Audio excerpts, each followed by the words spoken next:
4 is seek forgiveness rather than permission. This is one of my mantras that I try and live by.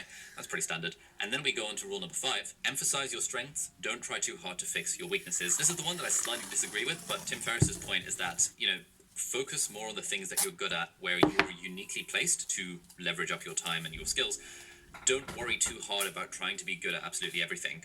I disagree to an extent because I think, for example, I was really bad at public speaking back in the day. I didn't really know how to talk to girls back in the day.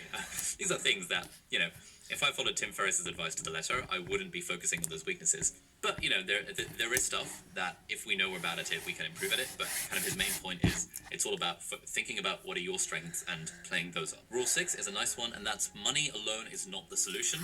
Lots of us think that I can't do X because I don't have the money. And kind of the whole point of this book is the reason that we want to be rich generally is because it's not because of the money itself. It's because we want the rich lifestyle that people have, where it's like, hey, I can travel around the world and stuff. And his main point throughout the book is that you can actually do the stuff that you think you want to do a lot cheaper than you think. And that leads on to rule number 7, which is that relative income matters far more than absolute income. Relative income looks at both money and time, crucially, as being our resources, whereas the deferrers, the old school way of thinking, is to just think about money as a resource. And this is something where I always get into arguments with my mum about this, because she's very much money is the main resource, and I'm very much time is the main resource. And so she can't fathom why I would order takeaway every day to save up time, and I can't fathom why she would drive 3 hours out of her way to save 10% on the halal meat to save money. And so that's a place where the two of us don't really see eye to eye. Finally, rule number 8, distress is bad, but eustress is good. Distress is the type of harmful stress that over a long amount of time makes us weaker, whereas eustress is that kind of stretch zone where we're just stepping outside of our comfort zone, where things are not